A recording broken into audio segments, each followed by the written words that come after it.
Soko boy fatigue ndepa. Topé melaja. IDPS viva. Bakomesa na fachi au sommet de l'État 144 ans de pouvoir renouvelable. IDPS viva. Tolobaki tokobomba te toko dévoiler boyeto boyete.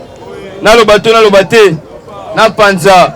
Bongo toye na place oyo tolobaki ete muboku na lisolo lelo ezali. Tango mokonzi ya mboka azalaki clair. Alobi ete na mandat na oyo ya liboso soki guerre ya Est simbite bazwa loboko na ye bakata boyeto boyete. Soki mobulu na Est esilite bakokata ye loboko boyeto boyete. Mokonzi ya mboka ye adhésion na Afrique de Est badongolo miso babeti lisolo chef de l'État ateki Congo IDPS viva. Combien de fois tokoyebisa bino ete Kabila ya mutu munene mutu ateka Congo boyeto boyete. IDPS viva. Tango asali ba accord na ye na ba Rwandais pona kobeta lisolo ete soki ba ye na Congo na coup d'état akopesa bango mopanzi ya Est. Est que seri wana Félix azalaka président IDPS viva.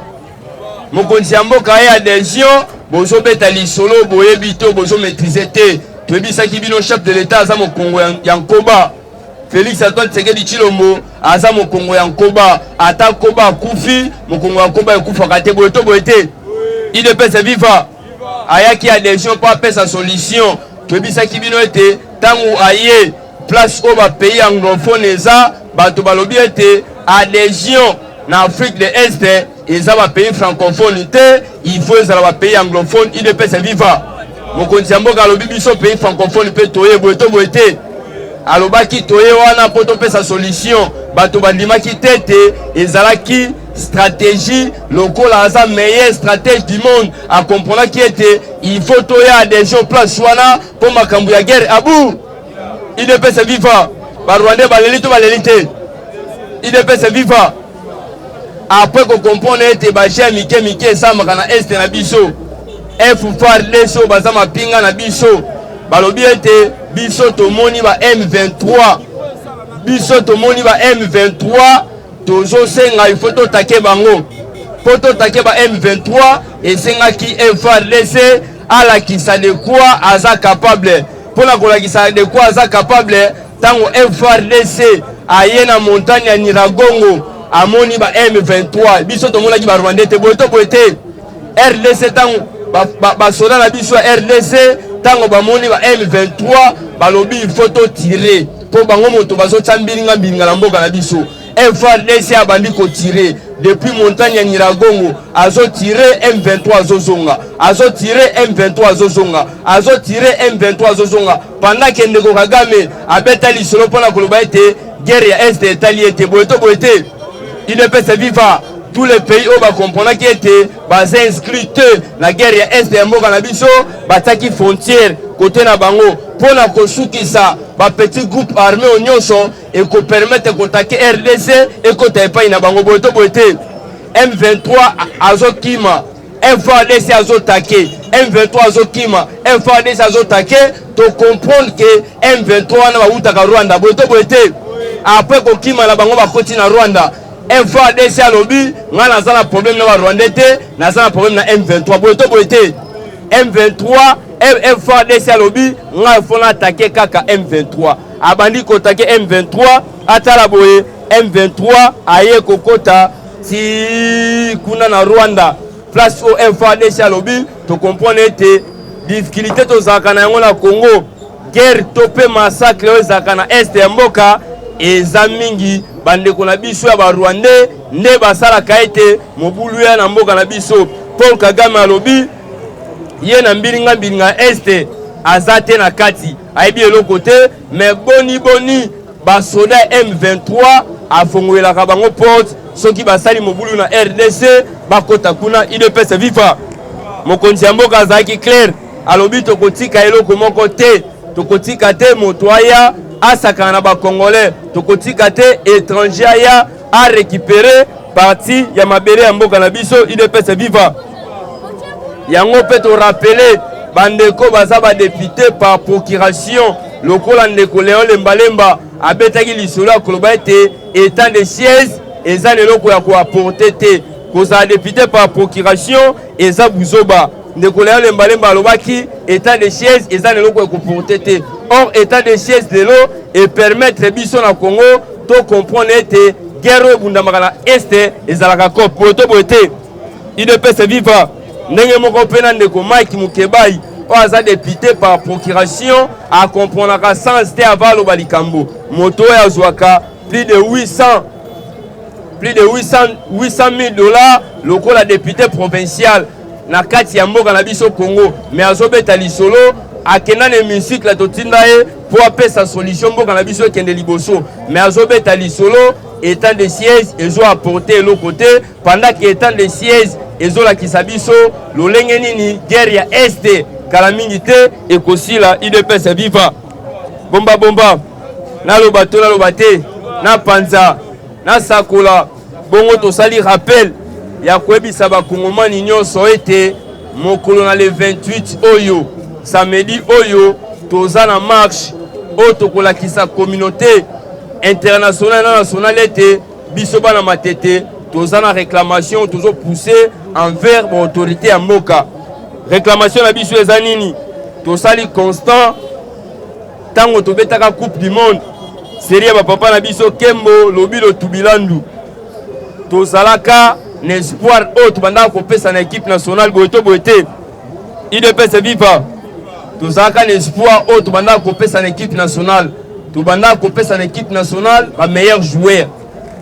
tobandaka kopesa équipe nationale ba joueur oyo bandeka kosala priorité na mboka na biso soki lelo tobetaka coupe du monde eza po matete pesaka 3 joueurs en époque na matete ba espace vert ezalaka respecté tobandaka kobeta lisano na ndembo na EP Maindombe EP Pululu tobandaka kobeta lisano na ndembo na ba terrain ya Kije na ka partout tozalaka na ba espace vert oyo permetaka ete bana matete basala lisano na ndembo malamu bana matete tobimisa lokola ba jouer lokola trésor lwa po pamba te na marche oyo boyoka ndenge ba jouer balobi bokoka pe ndenge ba musicien balobi bokoka pe ndenge ba comédien balobi po pamba te matete za commune culturelle na kati ya matete soki oye okomona Kembo Lobilo Tubilandu 3 mondialistes o biso ba matetwa to pesa na coupe du monde soki tozongi en époque wana équipe lokola ba Madej to bande ko gagner bango ba 9-0 mais lelo RDC fara na ba Madej tozo éliminer po tozangi Tubilandu mususu po tozangi Lobilo mususu po tozangi Kembo mususu IDPS viva souci na biso ezali ba espace vert ezala respecter kozala respecter ba espace vert et ko permettre biso to bimisa trésor lwa mususu et ko permettre biso to bimisa lelo mbele mususu et ko permettre biso to bimisa sele omukuna mususu et ko permettre biso to bimisa lofo bongeli soki pe oye mopanzi ya ba comédien soki ba espace vert eza respecter to komona cérémonie monene ya ba comédien o to bengaka mobikisi akokita pe wana akosala cérémonie ya ba comédien oyo ko permettre biso to seka to komona pende ko samba o pe aza comédien munene na matete akosala pe cérémonie po biso nyonso to seka soki po ye mopanzi ya ba musicien oko comprendre ete toza na bina filé o pe lelo azo sepisa bato côté dansi toza pe na nono Fuji na maestro Fabricas ba bazo sala priorité pe ya commune na biso et bongo soki oye na catch wana kutu na parlons pas toza na champion du monde et dingwe moto na ngenge oya beta partout tala façon na tangeli na matete toza commune culturelle po toza na tous les catégories o lelo soki balobi matete to na judo ba judoka ba kobima soki balobi lelo to ya na catch ba catcher ba kobima et bongo na bale kutu na parlons pas mais toza na difficulté à ba terrain place to banda ko beta bale na EP Maindombe esi ba clôturer moi to ça lisano na ndembo lisusu kuna eite soki po ye na EP Pululu esi ba clôturer ba espace vert mususu etikalaki bato ba gérer Congo pendant 18 ans mais gestion esi ba teka yango pour l'instant na matete toza na terrain moko ya entraînement terrain chobo o balingaki batonga mok après ko revendiquer ko sala ba marche lelo arrestation ya misala esalama moboku ya lisolo o tozobeta pona marche eza terrain foyer o ba dédié Kembo accès nango na kati eza $250. $250 na bourse na biso ba matetwa ezota biso en difficulté. Yango to rappeler mon nyonso ya matete. Aya mokolo na samedi le 28 mai oyo. To déclarer terrain kembo wana balongola yango $250 batia yango prix oyo et ko permettre bourse na biso ba matetwa to sala accès kuna to pe to beta 90 minutes ya ndembo IDPS viva.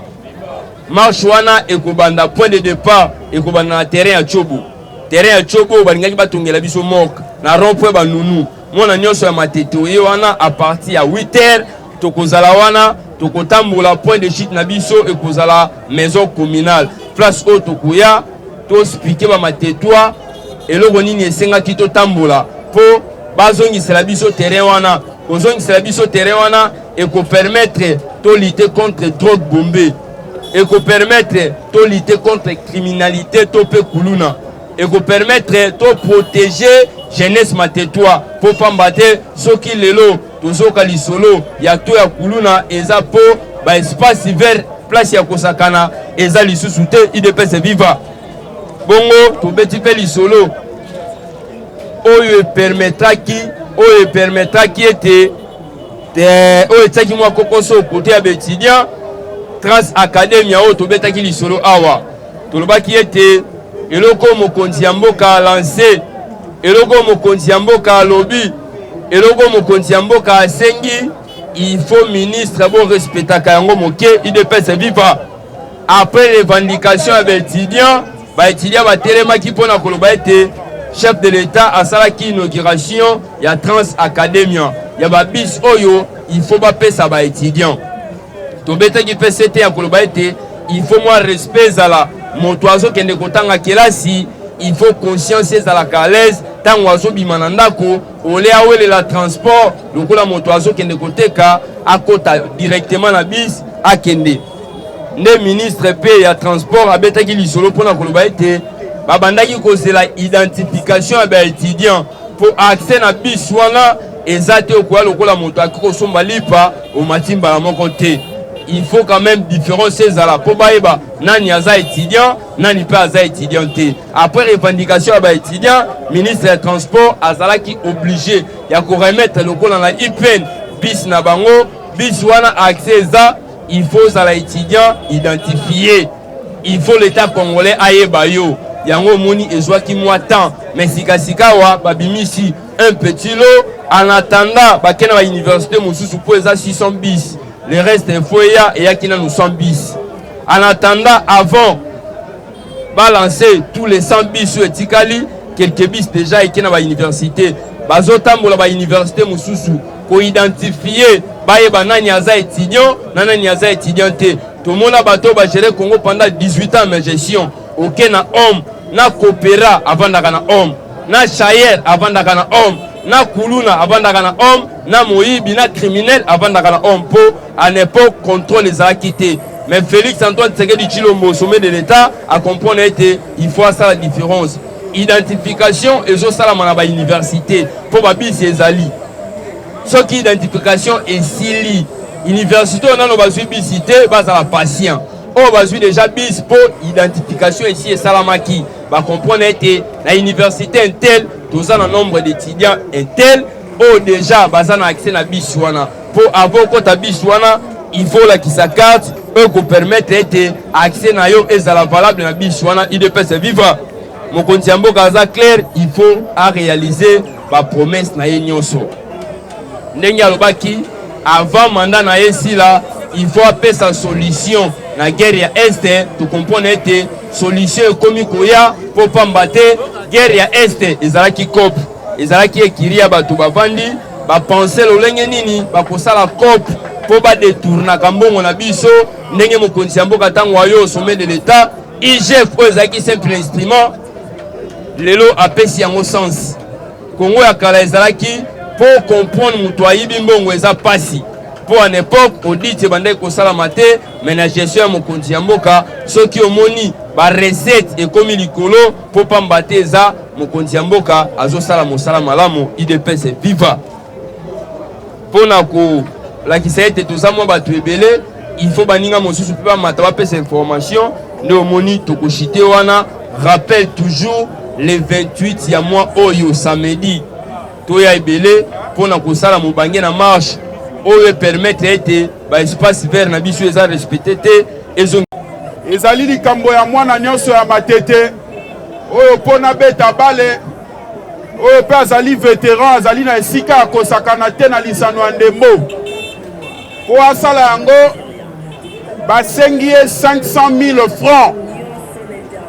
na dollar tozali na bakambisa liboso awa basi basalelaki biso calcul ezali 250 $. Kolia na biso kelasi na biso bien que président Félix asi a facilité biso na kelasi tozali na ba difficulté mingi UDPS viva nani akozwa 250 $ na ye pa kende kobeta bale na bale oyo akobeta na ye pe 90 minutes te UDPS viva mwana ya matete akomi na difficulté ya terrain na matete zate po abeta bale akomi kokende ba commune voisine okomona mwana matete kolongwa ake kobeta bale na Njili okomona mwana matete longwa ake kobeta bale na Lemba. Est-ce que ezali esengo UDPS viva? Est-ce que likambo wana ezali malamu? Ngai na yebi mwana matete banvukaka ete yenda mvukaka mwana oni britannique eza bongo te yango tolobi samedi oyo le 28 mai biso nyonso tokutani na terrain Chobo na 8h nazo kabino te biso nyonso le 28 mai samedi oyo na tongo na 8h tokutani na terrain Chobo biso nyonso tokutana po to déclarer likambo ya terrain tolobi te bapesa biso terrain ofele kasi tolobi ke motuya ya terrain pona kosakana eleki monene eleki makasi bongo te eza bongo te 500 000 francs 250 $ ezali ebele mwana matete ozala mutu ya lamuka ozala karateka ozala moto ya UDPS lokola ngai ozala pe moto ya impere ozala pe soki nani likambo etali yo ata obédience politique na yo ata soki oza nani moyen azala lokola tubilandu ezali te mwana na yo moyen azala lokola lelo mbele ezali te mwana na yo moyen azala lokola trésor lwalwa ezali te po azali na esika ya kokolisa talent na ye ya mobeti ndembo te yango wana kanisa génération mosusu ezali koya ngana yo tolingi totombola sport ya Congo eza bongo te yango wana nasengi bamatetwa nyonso bana Lemba pe bakozala ya Njili pe bakozala ya matete pe ya limete pe bakozala kasi yo moto ozali oto koyamba bango yo zala mingi biso nyonso tozala mobondo na terrain ya Chobo na 8h UDPS viva muke kokoma parking oyo la police azozwela ngombongo aussi longtemps que terrain wana l'état koki ko aménager yango pona ba matetwa bakomisa yango terrain sportif pona bilenge bazala encadré lelo na matete to komona to ya kulunu ekomata to koloba lelo que moyen ya kokondamner yango beaucoup plus ezozala mingi te po matete toyebi yango déjà commune moko eza sportive commune oyo ebimisaka bato ya masano ebele mais soki jeunesse wana ezali ko évoluer sans infrastructure sportive ezozala pasi yango wana tobandaki komba na biso na terrain ya Chobo oyo ezalaki pona kopekisa construction ya morgue sika wana d'après les informations ezali terrain ya l'état te ezali papa Mingedi mutu asomba terrain wana pe a son âme papa wana akufa auti kokufa atiki kado wana epa ya bamatetwa l'état congolais na trichement ya gouvernement ya Matata Ponyo baye koya na projet ya kotonga ba terrain municipaux batongeli biso terrain ya foyer oyo lelo bakobenga Kembo terrain wana tangu babongisi yango baye kocha talo ya $250 oyo na bourse ya bamatetwa ekosimba te. $250 déjà ezozala garantie locatif et pas bamatetwa. Déjà kofuta $250 pour na kaka 90 minutes tokoloba ke moyen zate. Yango wana tokoloba po biso tokendaki kokutana même na bato oyo entreprise oyo etongeli biso terrain wana bayebisi biso que mbongo oyo bango badepensaki ezalaki $350,000 nécessairement fallait gouvernement azongisela bango mbongo. Biso toyebisi bango tokomaki tokei kokoma tokomeli même IGF po ete aya kosala recouvrement alakisa biso réellement entreprise wana alakisa biso badocument basala constat toyeba réellement soki misala esalemaki na kati ezovaloir $350,000. Au cas contraire biso moko toyebi na gouvernement ya Félix Tshisekedi Antoine soki olie mbongo ya leta mukamate yango wana tobengi bato nyonso le 28 oyo na initiative ya Diabanza Mwananene tolobi boye makambo etali parti politique te etali religion te etali ekolo te etali eloko te etali bamatetwa affaire oyo eza ko concerner biso nyonso tokutana le 28 na ngonga ya 9h na terrain ya Chobo biso nyonso tosangani à partir ya wana tokotambola tokoloba pe bien. Samedi ezalaka salongo ba mama nyonso batekaka na kati wana ya wenze bazala informer que samedi ezalaka salongo bazela batika espace wana vide po tango tokoya tokokota ti na commune po déclaration na biso tokoya kosala ngo liboso ya terrain ya Kembo po ete ba comprendre réellement le terrain qu'on est en train ko déclarer ko bunda eza ba terrain nyonso mais tozui Kembo la bouclier il faut l'état a cédé les biso terrain wana ba jeune matetwa ba koma na accessibilité na terrain wana ezala mbongo te ezala lokola GD ba payande soki bangi ba beta fo ba futa mbongo me ba matetwa ezala ya ufele komba na biso toko bunda yango wana tobengi ba matetwa nyonso ba koma le 28 samedi oyo na ngonga ya 9h na terrain ya Chobo tokotambola na ba star ya matete na ba sportif ya matete ba joueur na ba ancien joueur ba artiste comédien ba musicien biso nyonso tokotambola pona koloba affaire ya matete etali biso matete za ya biso nyonso ya matete fo batikela biso IDPS viva na passé micro et pas ya collègue nanga mosusu pour continuer. IDPS viva ndeko tikana ebisa ete ko informer bino eza devoir pour na biso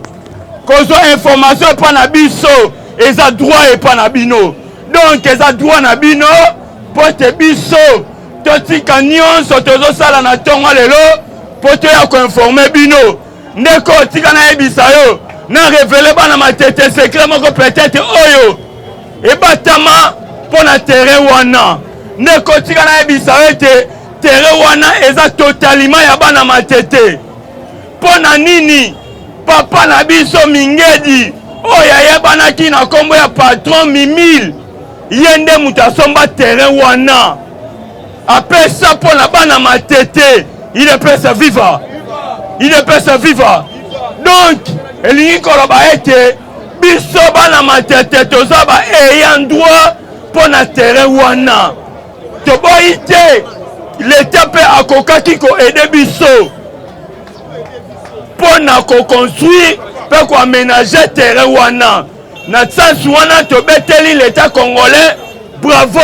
pe topesi elongonia mais tozokamwa ete biso batongeli terrain wana toza na makoki ya kosakana na terrain wana te IDPS viva yango toyebisi bango biso nyonso bana matete le 28 na nzela pona nini pona kosenga l'état congolais soki akiti sipri te abuka tere wana atikela biso mabele na biso. Il ne peut se vivre. Il ne peut se vivre. Kosenga na biso bana matete eza ya mwana. Ndeko tosuki wana te. Biso nyonso toyebi ete coronavirus eza d'actualité lelo na mboka na biso Congo. Ndeko kobosa na ete kobosa na teke lelo eteke médecin na telemi liboso na bino pona ko rappeler biso ba mesure barrière. Ozo teka ozo sala change mbongo kobosa na teke il faut sokola maboko régulièrement. Kobosa na teke il faut kosola na coude. Kobosa na teke il faut oglata masque na yo. Pona nini lelo to comprendre ete 5e vague ya coronavirus eza na biso na Congo. Ndeko eza liseki te. Lelo biso tokoloba ete antiko na ngai eza makasi ngai coronavirus ekozwanga te. Oui, okokaki mpe kozala na raison, mais tika na yebisa ete il ne peut se vivre. Il ne peut se vivre. Soki yo ozwi omemi virus wana na ndaku ekepa na bino, tata na bino, mama na bino, koko na bino aza na maladie oyo biso tobengaka maladie chronique lokola diabète, lokola hypertension, bango nde catégorie ya batu wana nde baza prédisposé ya kosala forme grave ya maladie wana. Ya wana tosengi na biso banso toyeba ko respecter ba mesures barrières. Il ne peut se vivre. Donc biso nyonso to comprendre ete mingi eza journal 28. Journal 28 toko kita na nzela pona koyebisa l'état congolais te soki akiti suprité abuka ndaku wana atikela biso terrain oyo papa Mingedi oyo ayebanaki na kombo patron Mimile asombela biso bana matete. Il ne peut se vivre. Pona lelo tosuki wana pona kosukisa toko clôturer na hymne na parti na biso.